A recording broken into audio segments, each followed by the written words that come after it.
Every 2 days, humanity produces roughly as much information as it produced from the beginning of civilization to the year 2003. It's no wonder we are overwhelmed, exhausted, and paralyzed. Keep listening. We have something to say about it. Welcome to Perspectives, a podcast where the clergy women of the First United Methodist Church of San Diego share their musings on scripture, theology, and what it has to do with us. Welcome to this episode of Perspectives. I'm Reverend Trudy Robinson, and I am thrilled to be offering to you and our Perspectives audience this next series. It is a series that we're talking about all the things that get into our minds, our bodies, our spirits that make us unwell. And we're trying our best to take care of those things. So this is about taking care of mind, body, and spirit. And for these weeks, we have the expertise of one of our favorite people. Sheila Cameron is here with me, and she's been in the studio before. Welcome back.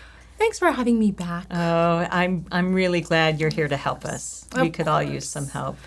For those of you who don't know Sheila, she is on staff at the church. She is our director of the New Life Counseling Center. She's a licensed marriage and family therapist, and just a wonderful woman of faith as well. So today we're talking about one particular issue in our world today. And I don't know if it's an easier issue to talk about than the others that might be coming up, but I think everyone suffers from information overload. Everyone suffers from this. Yes.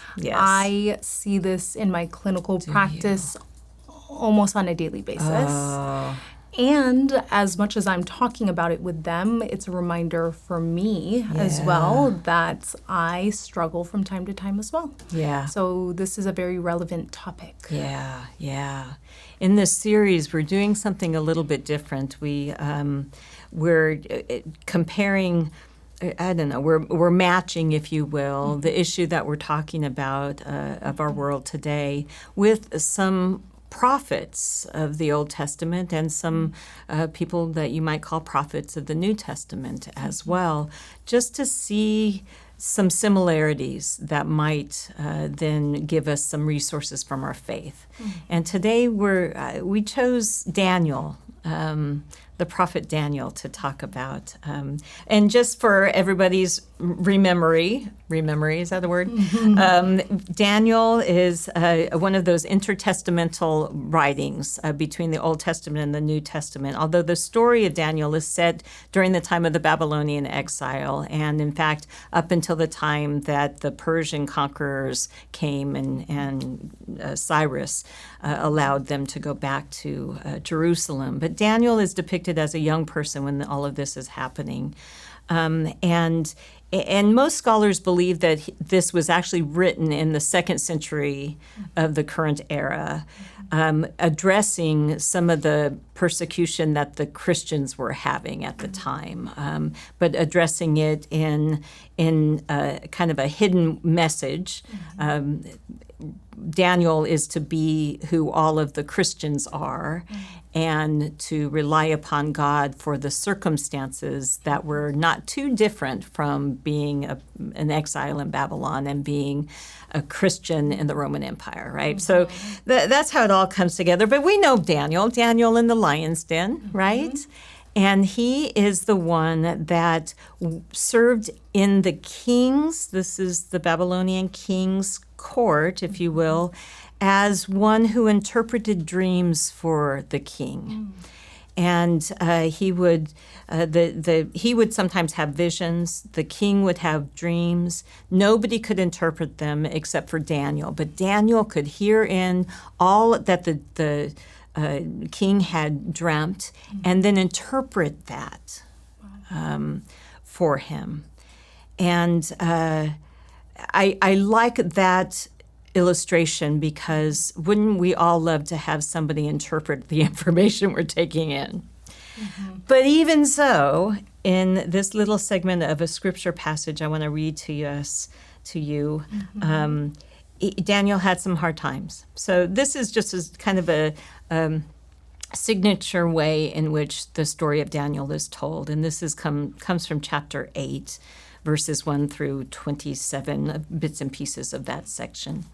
And it's in the third year of the reign of King Belshazzar.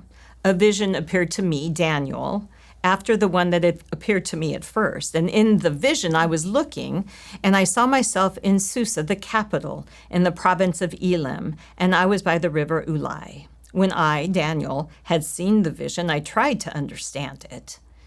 Then someone appeared standing before me, having the appearance of a man, and I heard a human voice by the Ulai calling, Gabriel, help this man understand the vision. At the end of their rule, when the transgressions have reached their full measure, the king of bold countenance shall arise, skilled in intrigue, and he shall grow in strong power, shall cause fearful destruction, and shall succeed in what he does. He shall destroy the powerful and the people of the holy ones. By his cunning he shall make deceit prosper under his hand, and in his own mind he shall be great. I love that. In his own mind he shall be great. Without warning he shall destroy many, and shall even rise up against the prince of princes, but he shall be broken and not by human hands. The vision of the evenings and the mornings, this has been told, is true. As for you, seal up the vision, for it refers to many days from now. So I, Daniel, so that was all the interpretation from Gabriel. I love that Gabriel is the one that helps him. And then, so I, Daniel, writes, was overcome and lay sick for some days. And then I arose and went about the king's business, but I was dismayed by the vision and did not understand it. I think about the world in which he was living in, right? Yeah. And how little information compared to what we get was there, but there was still enough. And to be close to power and to watch all of that and to have to be the one that needs to interpret it all, I can imagine being overcome and wanting to just lay sick in bed for a long time because I don't even get it. Gabriel's nowhere around to help me. Is that information overload? His human response Yeah. then is our response now.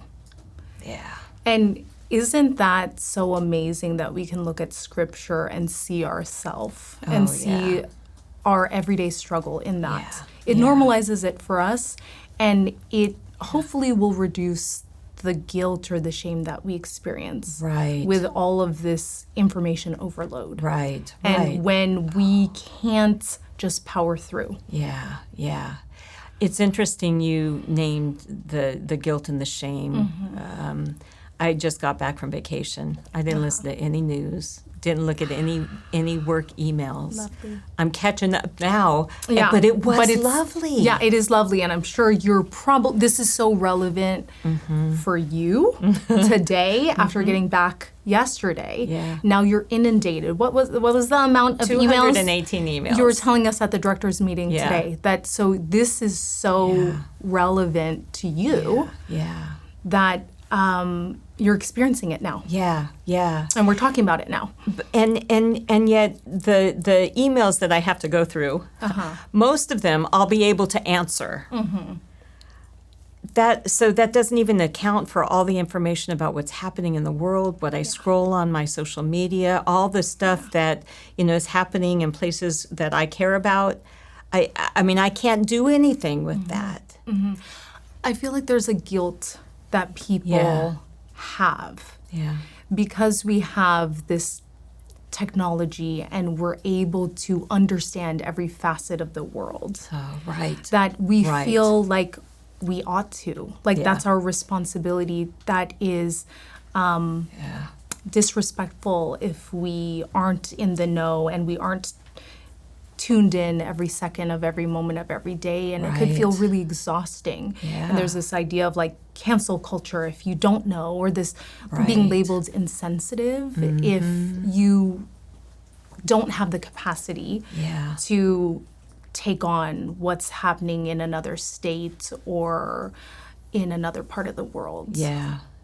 That's so true. I mean, because the current correct language pronouns or any of that stuff. The society makes us obligated to be on top of all of that stuff. But if we aren't actually listening or looking for it, we may miss it. We may miss it. And also we may miss it. That might be unintentional. Yeah. But also, if we need to put boundaries in place because we're protecting ourselves, because we are compromised, we're in a state of managing our mental health or dealing with grief, dealing with a life transition that we just don't have the capacity.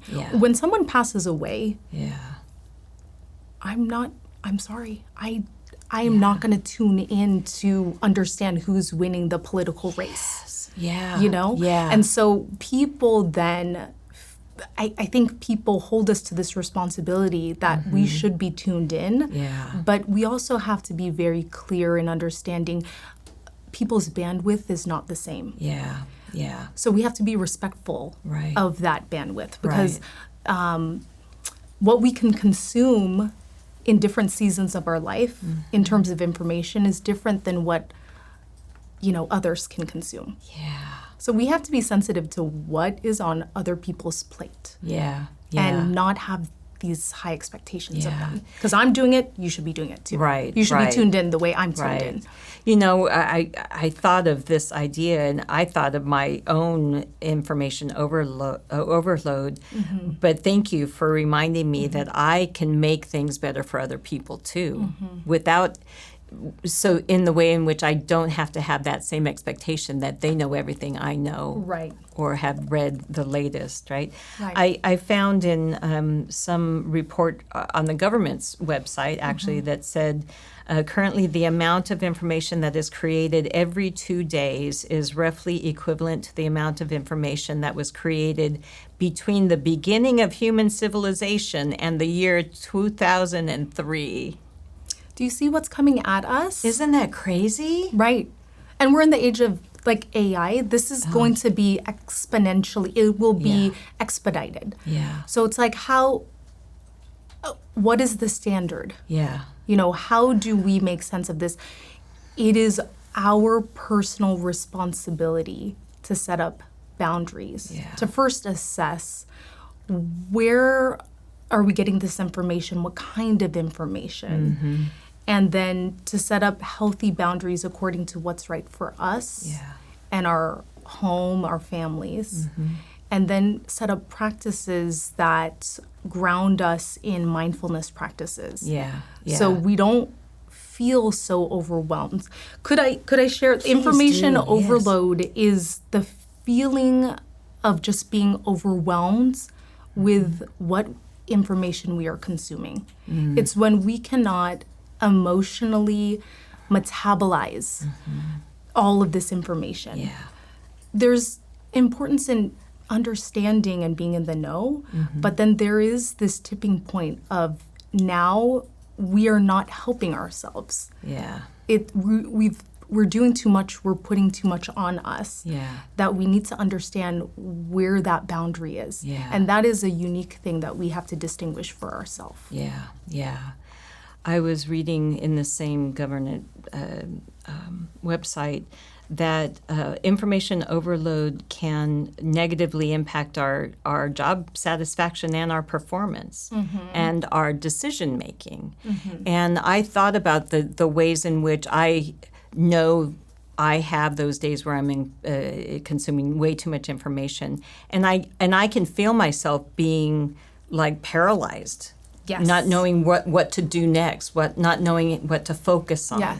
Right? And that's one part of it, is when I'm saying that we are responsible for caring for ourselves and developing that relationship with the self. So we can look inwards. I call it taking an emotional temperature. It's essentially just mindfulness practice, where it's a three-pronged approach that we understand what are my thoughts right now in this moment. And this takes it could take a few seconds to maybe 15 minutes if you really want to get into it. But it's maybe we're sitting with heaviness and we don't know what exactly is going on for us. And so this we might get clued in, okay, this is time for me to check in with myself. So what are my thoughts right now? So what are the cognitions that are floating on in my mind? Yeah. How is that then impacting me emotionally?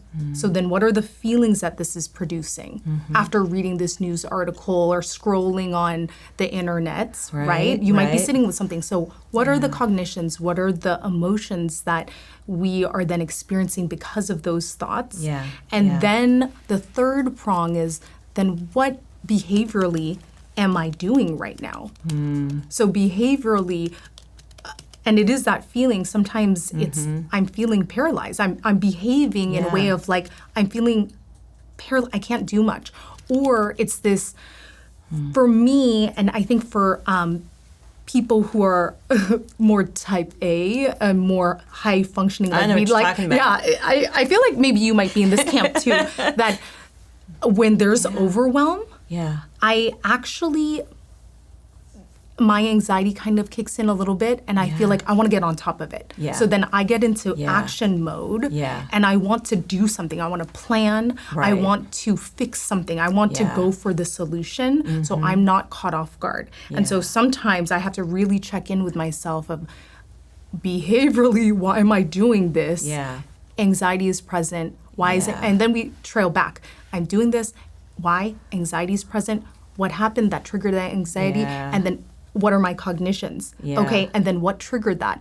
I was watching the news. Or I was doom scrolling, and now I'm in this comparison trap. And that caused this thought, this emotion, and now this behavior. Does that emotional check-in, that mindfulness? We don't do that very well. I don't do that very well. It's a practice, though. It is. It's a practice, and it's you're in relationship with yourself. So we do that for other people. What's on your mind? How are you feeling? Hey, what have you been up to?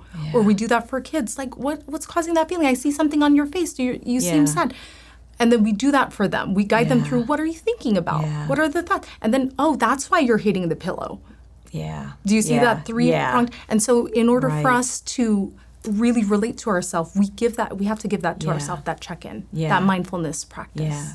So it really is being in relationship with ourselves, as you said, as opposed to with the media or the information, right? Well, it's how we're relating to the information. How are we engaging with the information that that causes something that oftentimes the news or scrolling on Instagram or social media will produce something, some thoughts or some feeling. And we could be walking around and just that, it could be a subconscious like nagging at us, or I'm feeling heavier because of that. Or maybe I'm recognizing not even the thoughts or the feelings, I'm first recognizing, I don't know why I'm really anxious, and I'm like finding a solution for something. And then we track back, how come, where was that trigger? Oh, it's because I was doom scrolling again. That's a really good practice for this. That's a really good. I think with all the information that comes to us, we do feel hopeless. I feel hopeless a lot because I don't know what to do with it. And I see maybe like Daniel, much of his vision, he saw God being able to overcome the exile, to overcome the conquering nations, to overcome this horrible situation. And I mean, that seems to be an easy fix, right? But there is something to having this faith in God and being able to settle yourself down into a place where you can see the possibilities that might be out there, even though the information might not be telling you that there are. Did that make sense? Yes. I mean, just I want to be like Daniel in the way to recognize where is God in all this information, and God can be there caring for me if I care for myself, and helping things be better as opposed to just nothing but hopelessness and doomsday stuff. But isn't that what faith is about? Absolutely. Right? Like, Absolutely. and God wants us to trust him. He wants us not to just rely only on the self to figure it out. That's right. And I think that sometimes we get lost. Even people of faith, we get lost and we think that I have to be self-sufficient. I have to do all of this on my own. I have to figure it out. Yeah. And it's okay that we don't do it all on our own. It's okay to even turn to God and say, I am struggling, or turn to friends and family. I'm struggling. I don't know. I don't know what to do. This is really overwhelming. And so much of Christianity, I mean, even the best and well-intentioned pastors and churches will say you're called to something, which is you can do something, right? And we're called to justice, we're called to compassion, and we know all of this, but that in itself can be overwhelming for so many of us because there's such a big need. And it could be nothing but taking it all in and now knowing what we need to do, and it could just be all frantic, right? And so we have to always remember that it's never about really what Daniel did or what I do, but it's what God will do through us and with us and around us, right? Yeah. You're really touching on something that I'm just feeling called to share, that when we are consuming information, news or information that's coming in on our phone, and we're scrolling or we're tracking our steps, not to the point of just getting a baseline, but to the point where it can be obsessive or addictive. And there's all this, we're tracking our micronutrients, we're tracking our steps, we're optimizing our sleep. There's the Aura Ring now. We're talking about information coming at us in every single direction. And that's all, it could be very healthy. And it could be very meaningful until it's not. And now, instead of it being a helpful device and helpful information, it actually takes us away from being in the present moment and joy and peace. So we have to find that balance for ourselves. And there are tools. There's, stops on your phone after a certain number of minutes or hours on an app. But what I'm trying to get at is when we're consuming, we aren't creating. We are created in the image of the Creator. God. He is the ultimate creator. And because we are in his image, we are also meant to create. And so when we are consuming, that is a distraction from what we're able to create. So those things don't go hand in hand. And that doesn't mean that I'm not here. I love Instagram, okay? Like, I get it. I feel inspired looking at other people's creations, but I am sitting idle. I'm maybe absorbing. It's not all bad, but I am not creating. I'm observing, I'm consuming and taking in. So we have to have that balance of I'm consuming, but then also based in my values, am I creating things that are meaningful and how God would want to use me? Am I creating art? Am I creating music? Am I creating meaningful conversation, spaces of healing, beauty in my home and in the environment? It's just, we need to be able to consume but also create, and both of those things often don't go hand in hand. They can't happen at the same time. And so we're very distracted and we sit idle and we're observing. There's also this thing that's just coming to me now. I was very involved in ASB, Associated Student Body, in high school. And we had this amazing ASB director named, his name was Juan Robledo from Hollister High School. And he told me, let me get it right, I hope I get it right. I remember during freshman orientation when we were, trying to start up these ASB activities, he was trying to inspire all the ASB leaders, and he was saying, there are 3 types of people in the world. And you get to decide which ones you want to be. the people that make things happen, the people that watch things happen, and the people that ask, what just happened? That's fun. Yeah. We're meant to be people. Yeah. And in different seasons of our life, we're not going to be creating a whole bunch right. when we're struggling and we're Right. in pain, but we're meant to create and meant to go out and build things and do things. And I find for me, just that understanding that is who we are called to be, that helps me limit what I take in. So, you know, I there's a lot of things I could say on a Sunday morning in a preaching moment, right?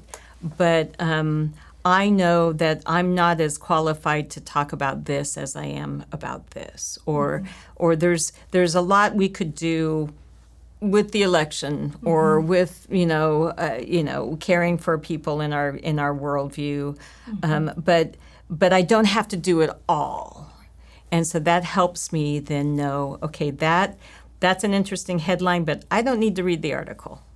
Yes. Yeah. Yeah, because it's also honoring God's timing for how he wants to use you. Yeah. Yeah. And that takes time away from the distraction to really get in relationship with God and be in prayer and really understand, like, how does he want to use me right now? Yeah. What am I called to do? Yeah. You know, what am I called to create? Is this even the season of life that I'm meant to do that? Right. I love the fact in our scripture, Daniel was overcome and he lay sick for some days. And I'm wondering if maybe it wasn't he was necessarily so much as sick, although there's still that would be me, so I get it. But laying still for days when you're overcome is an okay position to be in. Yes.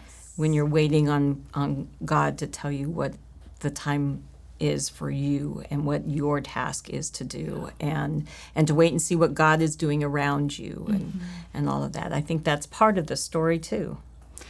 Making time for solitude is one of the most restorative practices.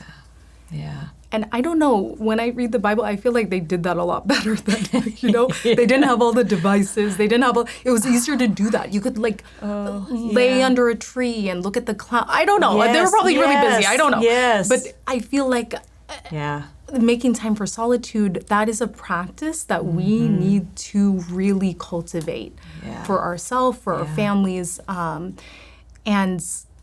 in that we can have answers. Yeah. We will find answers. God can direct us. Absolutely. Sometimes even with the information, and we're talking about information overload, it's like go on a walk without your earbuds in, listening to music or a podcast. And again, I'm not knocking, obviously we love podcasts. Right. But it's like, are we creating time for solitude? Right.